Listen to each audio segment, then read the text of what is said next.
think every single person on this planet needs to be educated and re-educated about climate change. We are dedicated as the UN Framework Convention on Climate Change to embrace this education issue. We can look into the eyes of our children, our grandchildren, and we can finally tell them that we have joined hands to bequeath a more habitable world. L'accord de Paris pour le climat est accepté.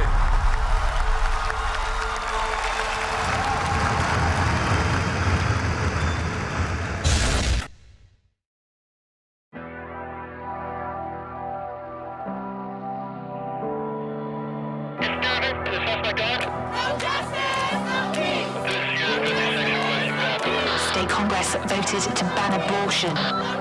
Alternate universe located. Global temperatures rise. The effects on social media on Generation Z. To avoid catastrophe, rising sea levels, and dying coral reefs, the epicenter of a global pandemic. No exception for rape or incest.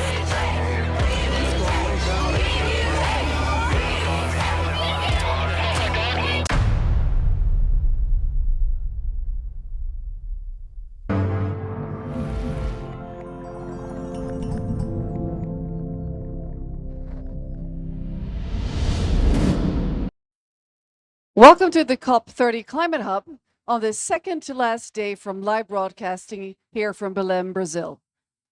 And the heat is really coming to a boiling point here almost, not just outside, but also you feel it in the hallways and the negotiations because we're halfway through the final week of the COP negotiations. So, Nick, what are you hearing? Well, it's a good question. What am I hearing? Sometimes not very much because we have very strong air conditioning here. Yes, I think this is windy where and strong. the engines of the supersonic jet Concorde went when they dismantled the planes. But anyway, look, good news. It's not all good news, but there is some good news. Our friends at Mission 2025, they're doing a quick tracking of things going on here. 80 countries across the global north and the global south have joined hands for a clear roadmap to move away from fossil fuels.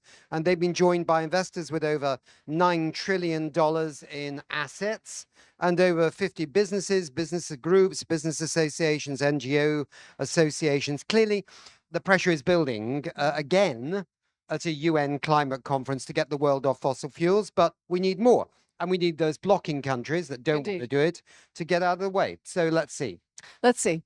Well, we're covering a multitude of topics here in our broadcast, but we have a special focus on science. And as you probably heard by now, we are partnering with the Planetary Science Pavilion, and we have regular press briefings and guests here in our studio. And there's also a way, of course, for all of you to support this campaign, the Make Science Great campaign, that we are amplifying here during the COP. So everybody can be part of this, right, Nick? Everybody can be part of this. Everybody can have a cap.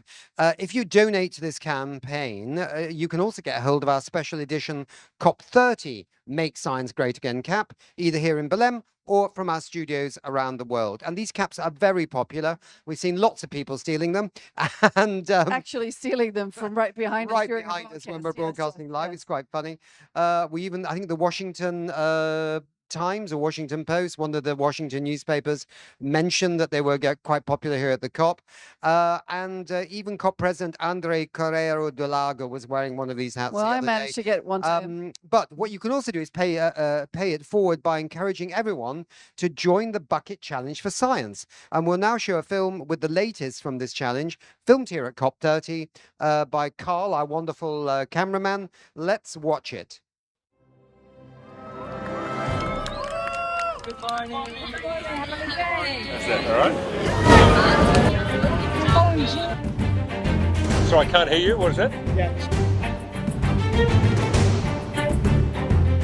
Would you trust a politician to prescribe you medicines? If not, why would you trust them on climate change? Stop with the dirty. Hey, hey, COP30. Stop with the dirty. Uphold the facts and the science and the scientists that are every day diligently working to understand the health of our planet are the most critical ingredient to us moving towards the world that our children deserve. Climate science enables us to understand the planet and ultimately for humans to live in harmony with each other and our home planet Earth. We need to stick to science. That's our best bet to build a safe, equitable, nature-positive, net-zero future. I'd love to give this hat to my daughter. She'll be inspired by the science hat. Gene, to you. To Bill Gates, so maybe he changes his mind.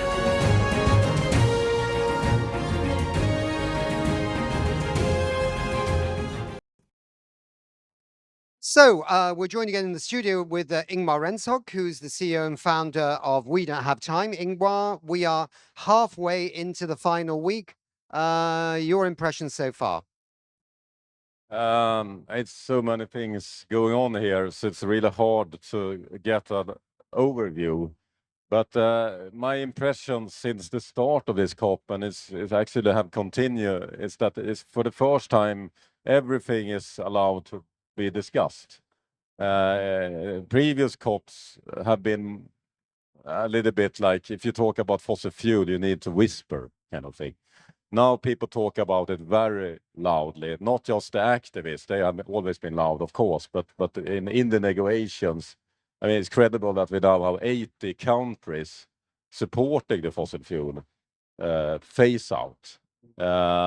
We will see if that will end in the final agreement. We don't know that yet, but I think that this now, no, we can't go back. I mean, the science is out there. It's not unquestionable. And this COP shows that very, very clearly. I mean, it's 50,000 people embracing the science. We have thousands of journalists here reporting about science and what we need to do. And we are finally having an honest discussion that this is not easy, but we need to do it. I mean, if you talk about cities, it's fossil fuels or an alternative. If you talk about transport, it's fossil fuels or the alternatives. If you talk about agriculture even, you know, in part, it's about fossil fuels with the fertilizers and the pesticides or the alternatives. So fossil fuels are behind everything that's holding us back, and getting off fossil fuels is about everything that helps us release into a better future. Yeah. Yeah, exactly. Yeah. Yeah. Okay. We will soon invite Kumu Nadu and Andres Gomez Orozio from the Fossil Fuel Non-Proliferation Treaty Initiative to this stage. But Ingmar, what is happening on the fossil fuel phase-out here?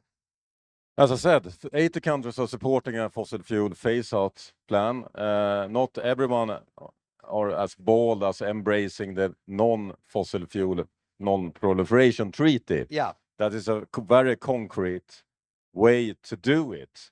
It's like the non-nuclear treaty. We have that. This is the same thing. But this is also growing. So Cambodia were the latest country joining. Now it's 18 countries that have joined this treaty. It's an amazing moment where you have more than 100 Nobel Prize winners have supported it, thousands of businesses, hundreds of thousands of ordinary people. I'm one of the ones, of course, signing and embracing it. I have too. Yep. And it's so positive to see how it are picking up speed and traction. It's almost as popular as our caps, and they are very compatible as well.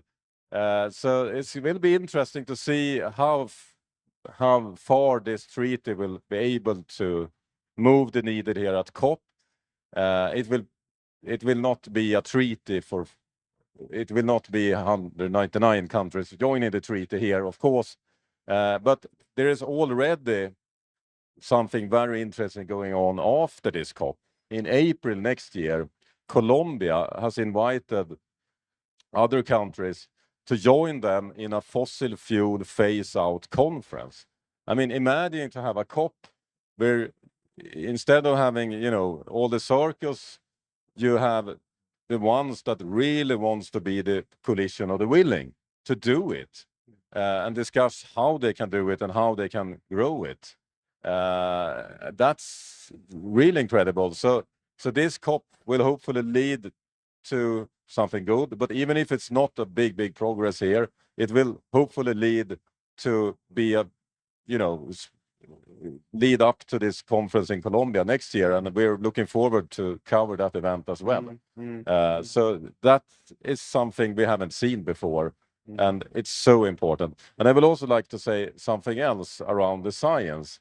I mean, President Lula opened in this meeting that this is the COP of truth, and I've been talking about the schizophrenic in the Lula government, where they are drilling more and more oil, while they are actually delivering quite well on cutting the rate of deforestation. Deforestation. And I thought, oh shit, this is going to be, they're really not going to like me because I'm saying this very loudly.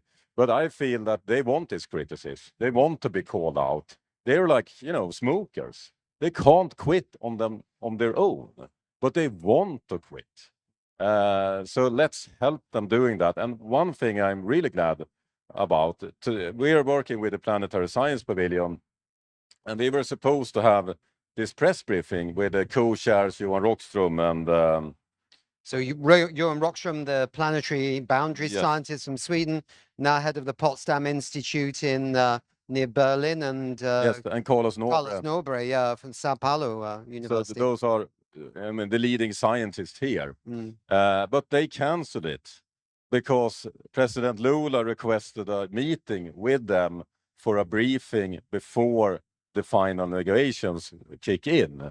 So that's a good reason to cancel a We Don't Have Time show. It's not many other reasons I accept, but that one I accept.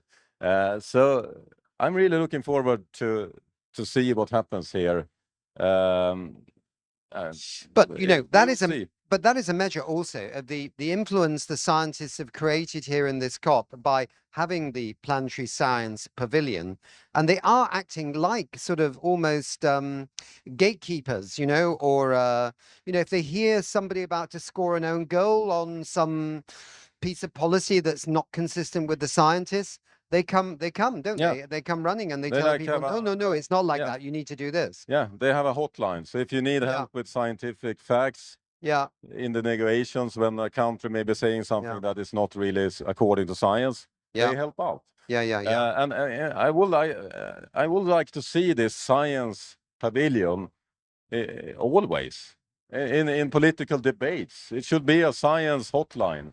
Is this fact? Is it verified in science, or is it just made up because you want to push your Yeah, it's a good opinion? point. A good point. I think we should, like youth delegates, we should have a science delegate on every government delegation here, where they have to go to the scientists first before they actually open their microphones and say something. Exactly. That would be rather interesting, actually. So, and I would also like to express gratitude to this information integrity initiative that Brazil, Sweden, Netherlands, Belgium, and some other countries launched last week. And it's all about that we need to trust the information. We can't mix opinion with facts. Yeah. It's so important for the climate discourse, but it's so important for everything in order for us to be able to navigate reality. And social media, the digital tech platforms, they have really gone off the rail here. It's super crazy. So this is already something that is very tangible coming out from this meeting. And I really hope that this information integrity will be also something that grows and grows and grows, Sure. because 12 countries is a good start, but it should be 100 or 200 or every country that share this ambition to stay true to the facts and call out fake information and all that. Absolutely. No, I think this is very important indeed. Just to say, on the Fossil Fuel Non-Proliferation Treaty, we also have to remember it's not just governments, national governments, it's also cities. Yes. For example, like Bonn, which is the host city of the UN Framework Convention on Climate Change. Yes. So cities are moving it. But let's, because we're wrapping up a little bit here, let's just move to the last bit, which is, is there something absolutely that you want to see on the last day of this COP, Ingmar? I want to see fossil fuel phase out mentioned in the final agreement. Yeah. Okay. Good. Well, we're there. Thank you very much indeed for being with us. And let's move on.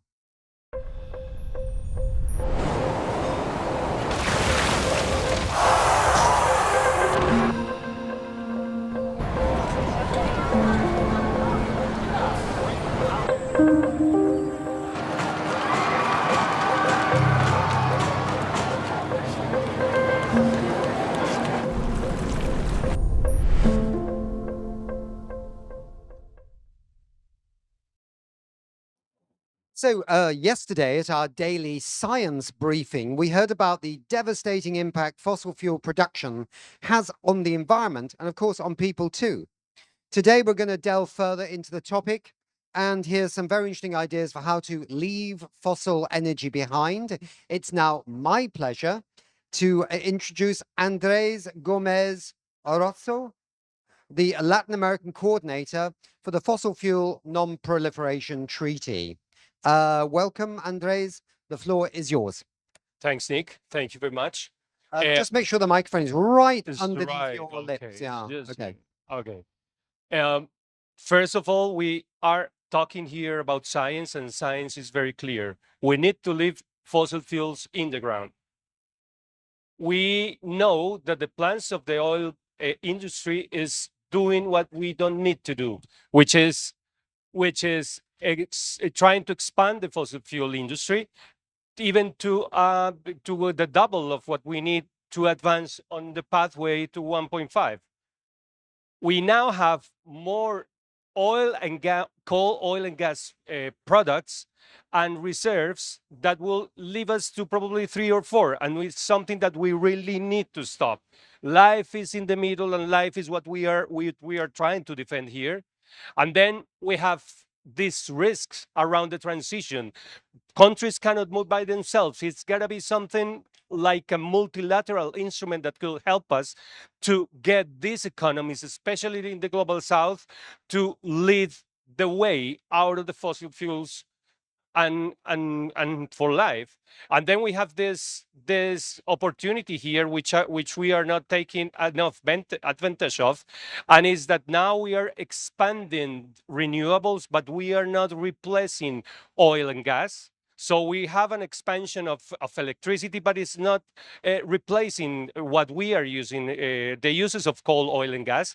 We have more or less in 10 years the same amounts of energy that we are still using from fossil fuels, and we need that to change.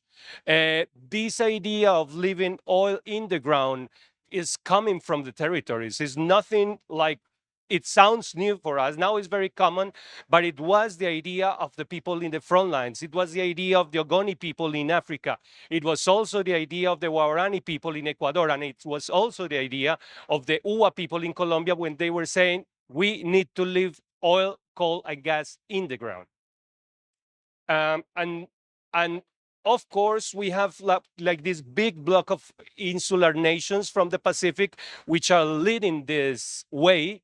And they are also part of this, of those which are less involved in our crisis. We have these economies, very weak economies, and we have also this beautiful part of the world which is sinking because of the responsibility specifically from the north. And that's why we have this proposal, and a proposal which is really supported by the South, which is having a treaty. The Paris Agreement doesn't mention even once, only until COP30, the word fossil fuels. Then this is something that we think we need to complement the Paris Agreement in order to do that. We have like exact mentions from the International Court of Justice. We have also from the Inter-American Court that are mentions not only to the treaty, but also to the effects that oil and gas is having on us, is having on people. We know science is not very well. 86% of all emissions are from oil, coal, and gas in the last decade. So it's something that is in the center of the crisis, and we have to handle it. And also the International Court of Justice saying that exploding oil and gas is also something that is affecting others, even in the extraterritorial lands. It's like advancing to say oil and gas, coal, oil, and gas is in the center of the crisis, and we need to address it like in the proper way. So we have also these other treaties as references. We have treaties before that have acted on issues that are menacing life. And nowadays, fossil fuels are doing exactly the same. We have the Montreal Protocol. We have also the Nuclear Weapons Treaty, and also the Mines Treaty. And those started through different pathways. One path was through the national, the United Nations, and the other one was through conferences. So that's something that we have to take into account when we are thinking on how can we manage and how can we build a treaty. We have 3 pillars in the treaty. The first one is no expansion. Science is clear. We don't need more coal, oil, and gas. We need a progressive and fair phase out of fossil fuels. We need to know that we are not thinking on that it's going to stop. We are going to stop oil, coal, and gas fossils in one day. It's gonna be progressive. It's gonna have an order. And also, very important, we have to take into account effects that actual exploitation is having in the territories. That's why proper reparation is also a pillar of the treaty. And also a just transition. How can we act in a just transition? How can we deploy diverse renewable energy to this to the people, and how can we address the matter of energy justice, because energy justice should be in the center. These are the 3 pillars of the treaty. We have mentioned now 18 countries. We had just like our new country, which is Cambodia. We are very happy to have participation of Southeast Asia. Now we have 18 countries led by the Global South. We had more than 100 Nobel Prizes, cities and subnationals. We also have organizations, and very important, we also have indigenous nationalities which support the treaty. 18 national states leading by the Pacific from the Global South, and a steering committee which is diverse. We are a campaign led by the civil society. And we have this variety of these fabulous people which are directing us and where do we have to go. And we have objectives for our campaign in 2025. Now we are in the COP, and we have the first, we are hoping for having this first declaration on fossil fuels here coming from the COP30. It's a declaration that has been impulsed by the Colombian government, that we are really hoping that this is going to be a really important step, because we have for 2026 the first conference in history on fossil fuels that is going to be hosted by Colombia, by the Colombian government, and is going to change all the way we are doing things.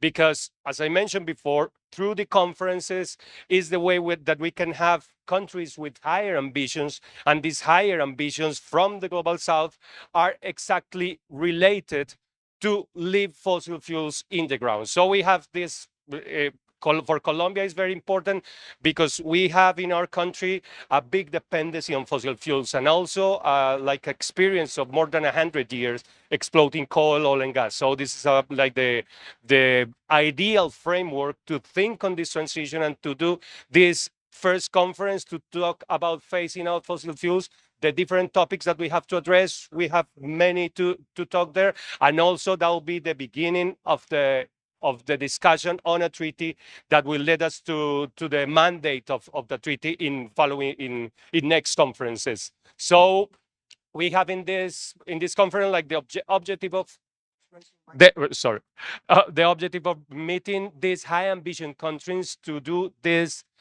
plan phase out. We have to support equity and climate justice. We have to recognize leading states, leading organizations to redefine norms in this multilateral stage. And we have to be together with the governments, the academy, the communities, the indigenous nationalities, all together to try to face this real menace to life. We have to remember science is clear and life is what matters. We cannot say that it's economy which is above life. And this is a treaty about life, and that we are supporting and what we are aiming for. Good.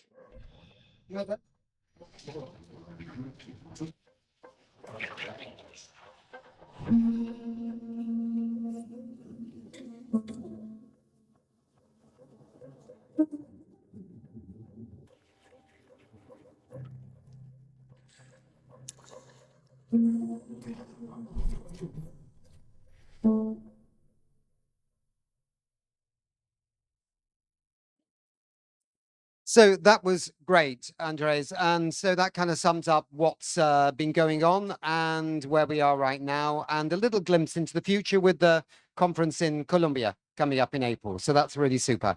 I'm joined by three more great guests. I have with me Kumi Nadu, president of the Fossil Fuel Non-Proliferation Treaty. We've got the name right, haven't we? I thought it had been changed. That's the new name.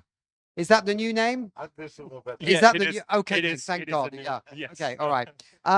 Marta Scharf, Director, Program on Climate, Social Justice and Corporate Accountability with Amnesty International. Great to see you too. And Senator Rosa Galvez, Senator, Quebec, Canada, Parliamentarians for a Fossil-Free Future. So wonderful to see you too. I love Canada. My brother lives there as well, so I'm there very often. Thank you, Nick. Kumi, and by the way, you're looking great, Kumi, right now. It's great to see you. You've been at the heart of the COP30 negotiations, where momentum is building around a potential global roadmap for phasing out fossil fuels, perhaps even individual roadmaps for nations coming as well. You had a press conference yesterday, I believe. What exactly is emerging in these discussions? And do you see a pathway towards a decision that can meet the scale and urgency of the climate crisis? So I think first we should just remind ourselves that the crisis of climate change is driven by our addiction and our dependence on fossil fuels. So for the last 10 years, 86% of the cause of what's driving climate change is fossil fuels. Secondly, we should note that this COPs over the last 30 years has largely been focused on wiping the floor, mopping up the floor, and dealing with the symptoms of the crisis rather than shutting off the tap of what's causing the problem.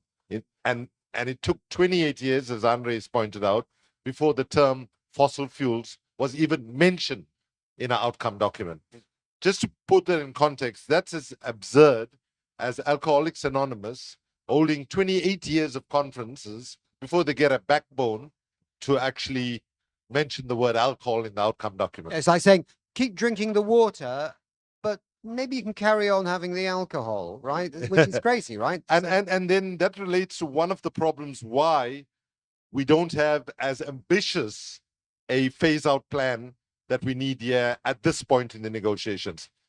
People shouldn't assume that we are close to getting the ambitious phase-out plan that we need from fossil fuels. And the reason for that is the largest delegation here, right? For every 25 delegates at this conference, one of them is a fossil fuel lobbyist. So there's 11,000 fossil fuel lobbyists that are at this conference, right? So again, if you stay with the Alcoholics Anonymous analogy, that's like the largest delegation to a Alcoholics Anonymous conference is the alcohol industry. So where we are is the very fact, I mean, just a couple of years ago, when we were at a COP, we were talking about, let's say, the F word, right? The F word here being fossil fuels, right? Oh, so, good. I was a bit worried you're going to say something else then, Kumi. But all right. So where we are now, we can take some comfort as a result of the civil society mobilization and so on. Yep. The wonderful report that Amnesty International has brought out, the efforts at the ICJ, what parliamentarians are doing and so on, has now forced fossil fuels onto the agenda. But make no mistake about it, that we are not as far ahead as we need to, and we're out of line with what the science is telling us where we need to be. And that's why we can't put all our eggs in the COP basket. And that's why the Columbia conference next year in April to drill down on phasing out of fossil fuels is critically important for countries to support. Okay, great. Marta, Amnesty has been looking at the fossil fuel infrastructure, how it affects people and ecosystems. For those of us who may not already know, and by the way, there's probably about 2 or 3 million people watching the show right now, so not everybody's an expert, but they care about the climate. What concerns you most about the risks communities are facing right now? Thank you. So at Amnesty, we have issued several reports in the past documenting the human rights harms associated with climate change. We just issued a report this week on drought and the Horn of Africa. We've issued reports on climate-induced displacement from the Pacific, and all of these describe the impacts of what we call unnatural disasters, right? Increasing frequency and severity of storms, drought, etc. This report was different in that we wanted to convey both the depth of human rights harms by fossil fuel infrastructure at the community level and the potential scale of this phenomenon.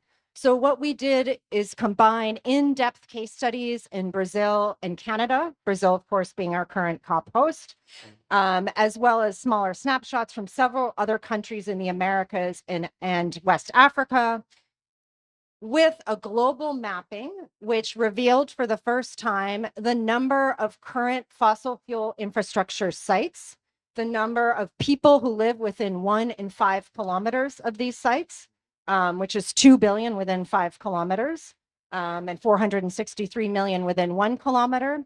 The fact that these sites are disproportionately located on both indigenous land and on ecosystems that are critical for biodiversity and for climate stability. So we have a sense of what the overall scale is, which is huge.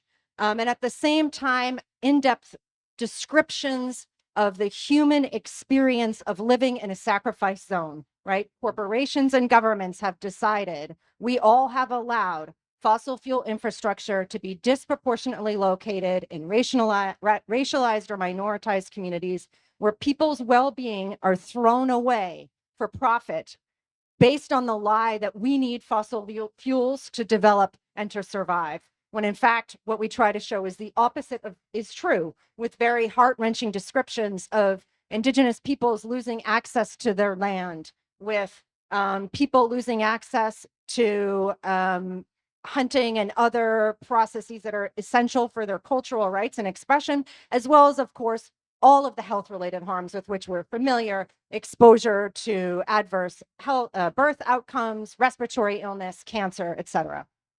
That's a really stunning report, right? I'm sorry, I missed it. I'm going to have to read it now because that's really, really a good one. Thank you. We're going to come back. We've got time. Senator Galvez, you have been part of a growing global group of parliamentarians calling for a fossil-free future. What has motivated? It's really a dumb question because it's so kind of blindingly obvious. What has motivated so many elected officials to speak up together at this moment? Yes, sure. Absolutely. This is the time, isn't it? Absolutely. So yes, we don't have time. Yeah. The clock is ticking. And just would like to add that, yes, the science is behind this. The engineers have produced all kinds of renewable energy. And we have money. If we have money to militarize, we have money to transition. If you go into individual countries, it's always 50 plus. In Canada, it's almost 80% in favor of more climate action. So the big question is, what is missing? So what is missing is the alignment of the financial sector with the transition. What is missing is clear transition plans with schedules, with milestones, not only with targets, but progress report. And for that, you need parliamentarians. So parliamentarians are seizing this, evidence that if the executive, because the political will is not there yet, that the other parliamentarians, the opposition or the coalitions and the other parliamentarians, individual parliamentarians, can do and play a bigger role. So in the previous COPs, there was no room for parliamentarians, only for the executive. But little by little, we have been making our room. And so, for example, this parliamentarian friendship for a fossil-free future started with 4 and 5 people. And today we are 900 parliamentarians from 96 countries.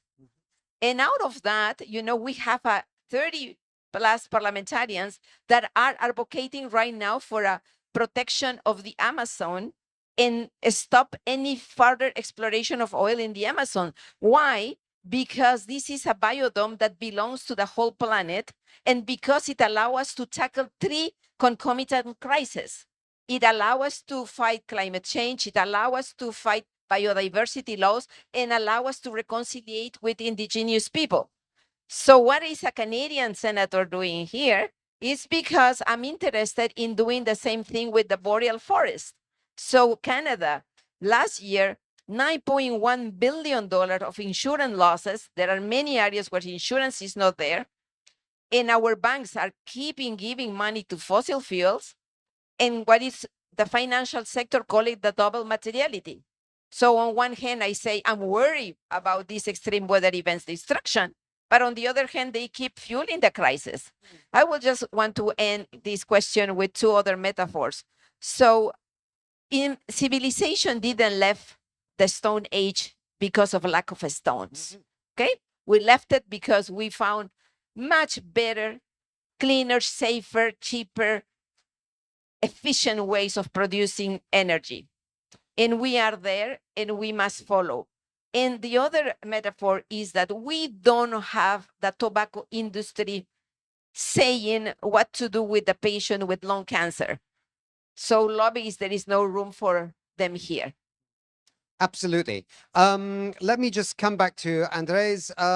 You work closely with communities and policymakers across Latin America. What are you hearing on the ground right now about this region and its vision for moving beyond fossil fuels?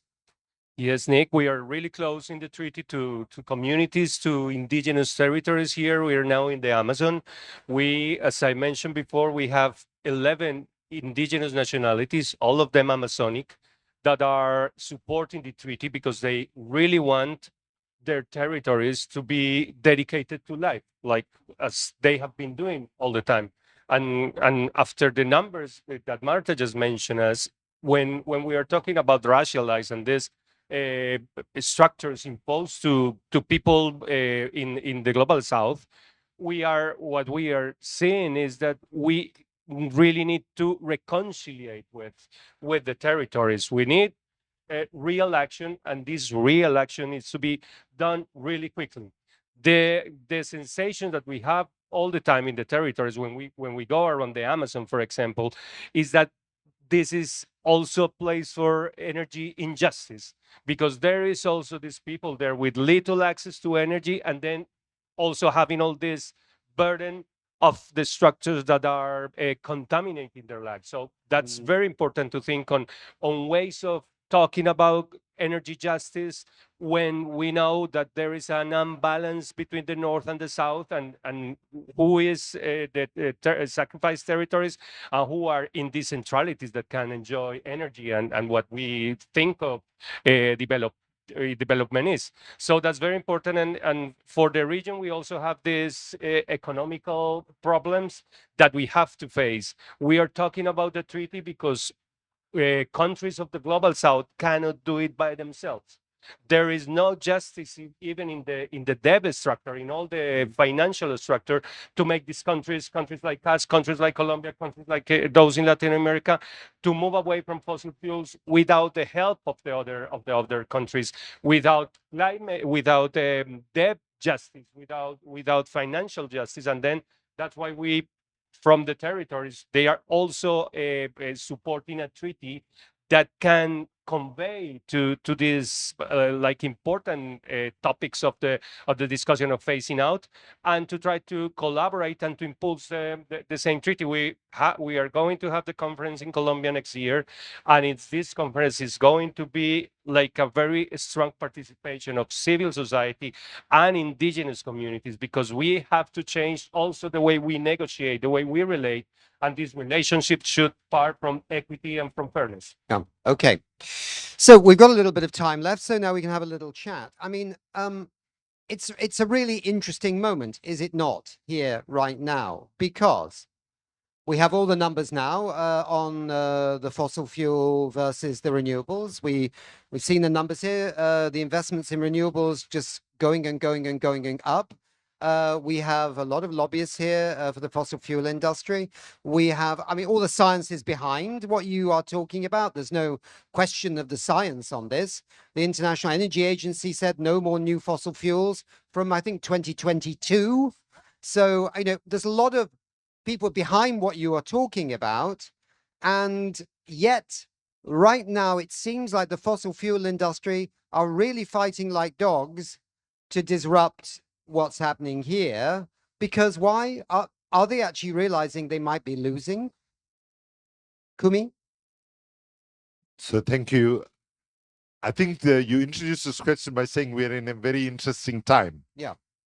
And I just want to make this point that in 2009, at the Copenhagen climate negotiations. I remember it well. At that time, we had a very broad civil society coalition of trade unions, faith institutions, and so on, called the Global Campaign for Climate Action. And its branding was, the website was tick, tick, tick, right? So I want to just challenge ourselves, because I think there's a high level of cognitive dissonance and denial of reality even within our movements, right? So let me just be very explicit what I'm saying. We have been out of time for a long time, right? In 2009, we were calling for a fab deal, not a fabulous deal, but a fair, ambitious, and binding deal. And since 2009, all we've been getting are FLAB outcomes, FLAB, full of loopholes and bullshit, right? And so it's very important we don't create an illusion that, in fact, we are only out of time now. The science, we've been out of sync with science. And I'm going to say something that will make people feel a bit uncomfortable. At the closure of Copenhagen, there was a press conference of all the different campaigners, and I was asked to close out the press conference. And I said, we must ask ourselves whether the levels of urgency would have been different if the people that were in the front line of facing impacts were people in the global north. Is it because the color of the skin of the people that are losing their lives right now? So I want to make a call to the leaders of the global north, which, by the way, only constitute 12% of the world's population. Let me just say that one more time. 88% of the population of the people in the world are in the global south. So those 12% of the world's population, and to the leaders here from these dominant so-called developed countries, I challenge them today to recognize that they have held us back because they have not felt the same level of vulnerability that indigenous peoples and people in the global south and so on has felt. And also, like, as one of the leaders told me at one point, like Putin actually told me this in a meeting at the Kremlin.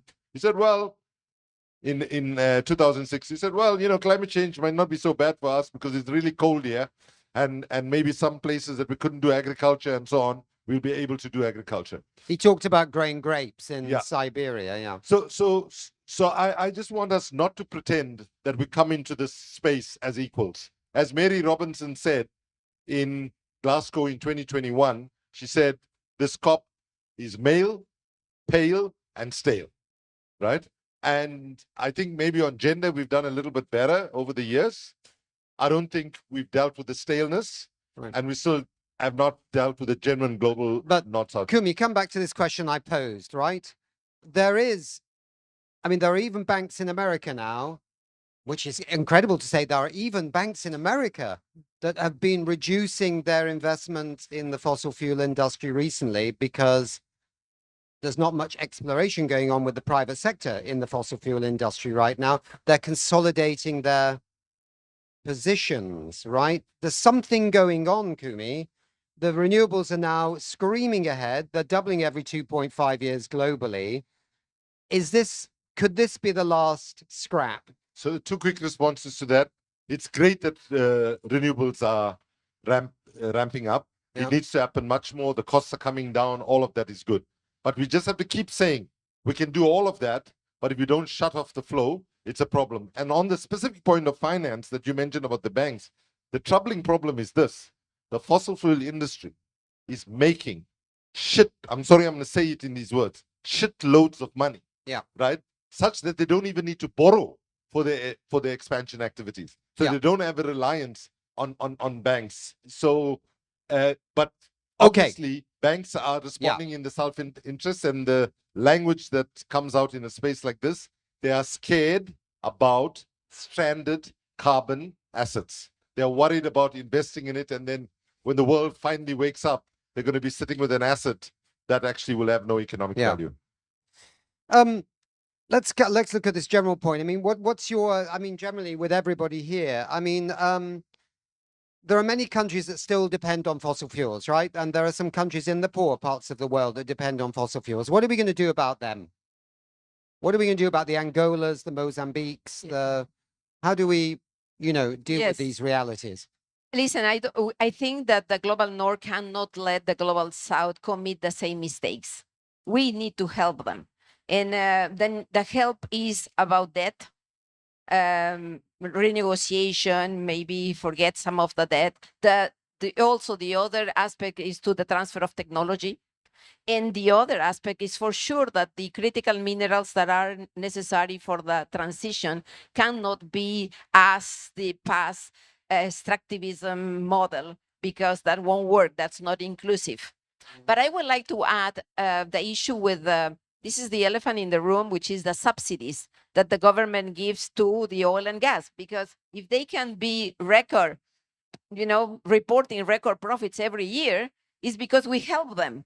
We Yes, help and we're them. helping them more now than we were even a few years ago. Yes, Yeah. exactly. So can you imagine? I used to think that the trickle-down economy of the free market existed. It's a unicorn. It doesn't exist because we put a lot of subsidies, and because we regulate the markets. And so we need to change those models in order to make it clear, transparent, that fossil fuels are inflationary, while renewable energy is deflationary. Yeah, you're absolutely right. We had a counter. We don't have Time TV in Glasgow. Had a counter with the numbers from the International Monetary Fund. It was so many millions a minute or something, and we had that running all the way through COP in Glasgow. And actually, we restarted the clock just a couple of days ago to see where we are now since Glasgow. Yes. And I think they've had $23 trillion since Glasgow. Yeah. So something like that. It's absolutely absurd. I mean, it's so absurd. Obscene. I mean, it's obscene. I mean, we need a stand-up comedian to have a go at this one, because it's absolutely so absurd and ridiculous. Please. Yeah, I mean, not to mention that we're not taxing them.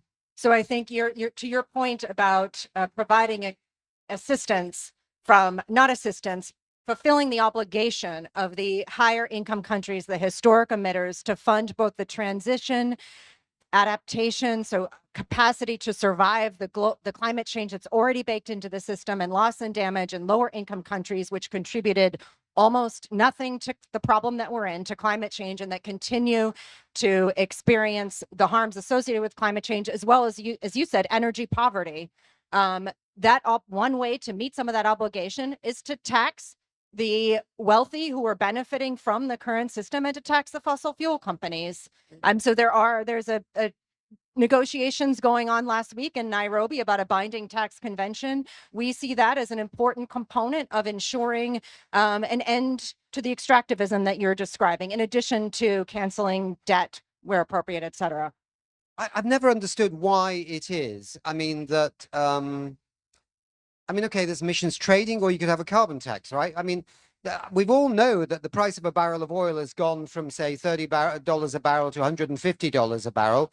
The world never came to an end. So why can't we just slam $20 or $30 on a barrel of oil and have all that money? Then we can spend it on proper things that have value and of worth. But no, you can't do that. You can't do it, right? Yeah. But it's possible, right? Absolutely.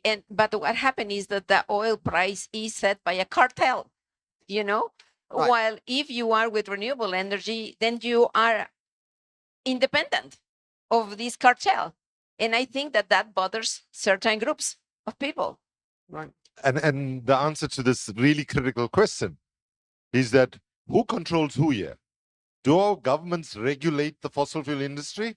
No. It's a fossil fuel industry that is regulating our government and giving them important decisions about peace and war have been made by the fossil fuel industry. So, for example, the illegal invasion of Iraq in 2003, American media started calling it eventually Operation Iraqi Freedom.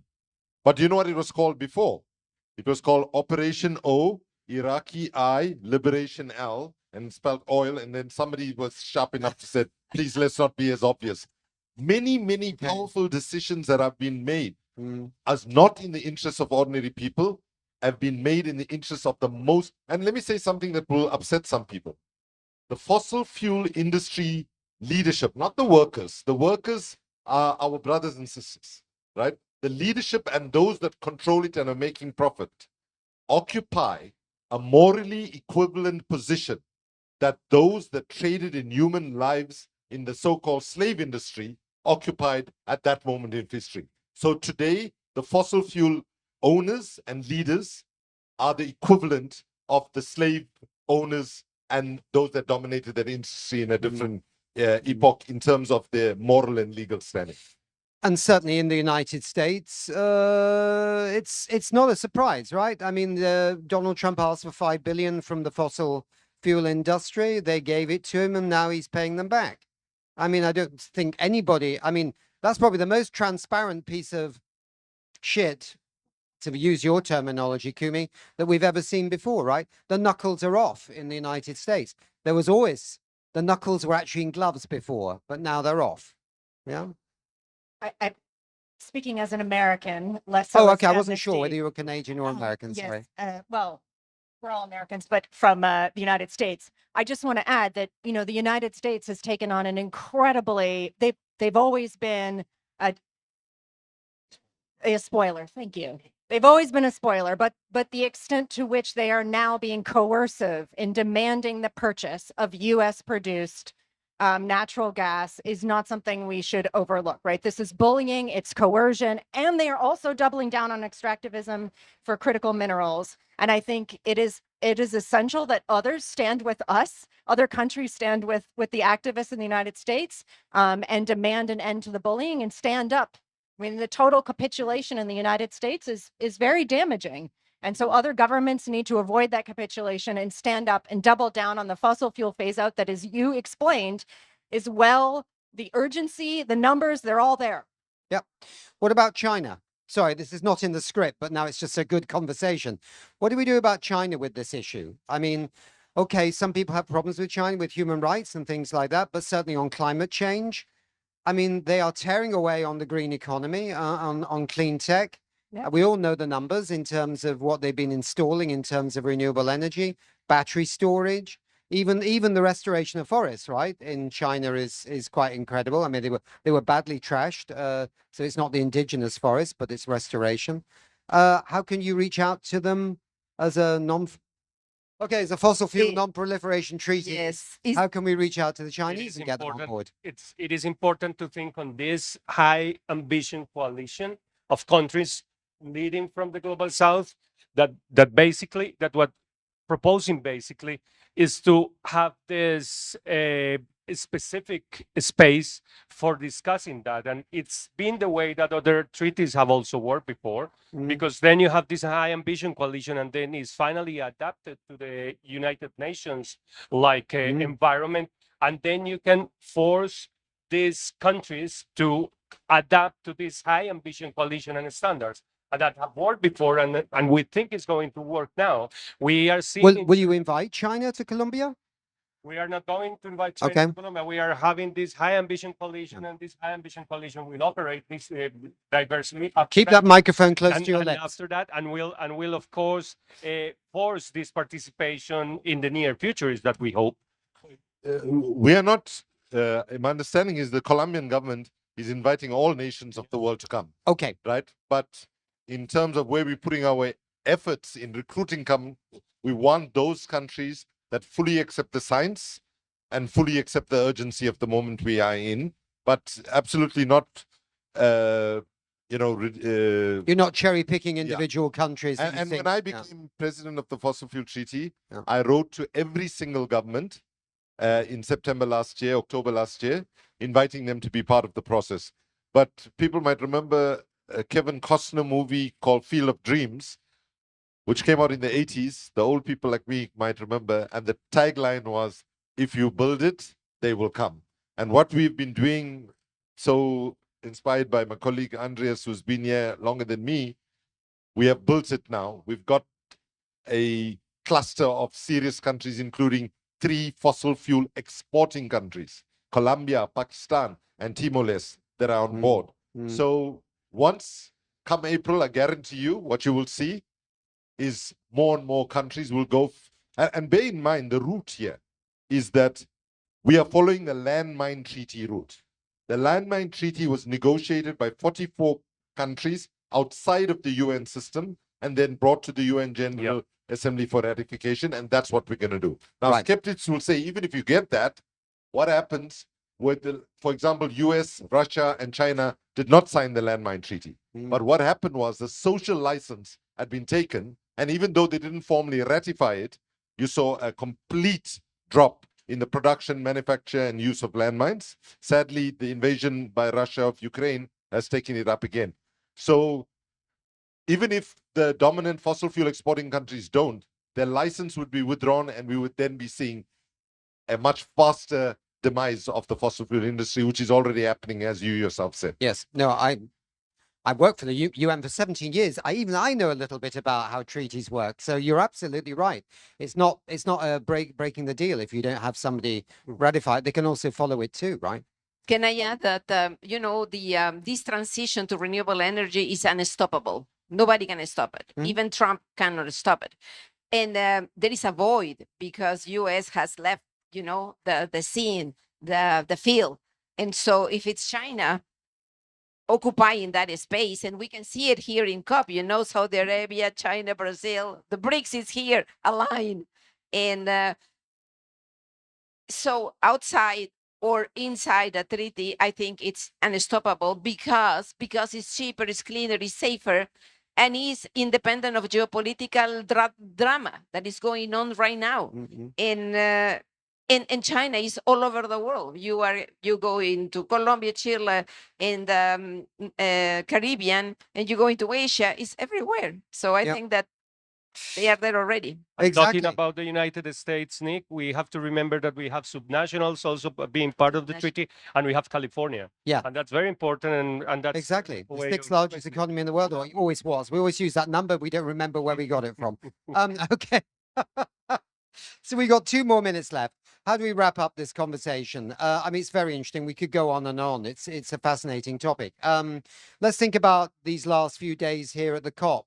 What can you do in the last few days to move your case forward in terms of your treaty? Are there countries out there that you could lobby? There are rumors that the UK could join. I mean, I don't know if it's a good thing or a bad thing. I'm from the UK, but what more do you need to do in the next few days? We need, as a society, to put more pressure on countries to sign the Belém Declaration, which now is proposed by the Colombian government.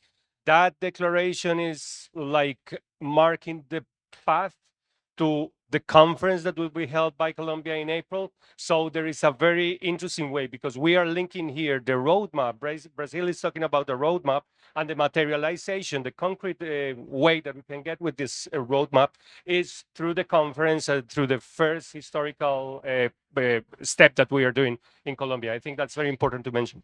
I would like to say that 4 parliamentarians here in Latin America proposed the same legislative initiative in 4 countries, Brazil, Colombia, Bolivia, and Ecuador, to stop exploitation of fossil fuels in the Amazon as mean of protecting the Amazon. If we can do the same for the different areas that are the common goods of the world, it will be fantastic. So I invite my parliamentarians colleagues around the world to join us.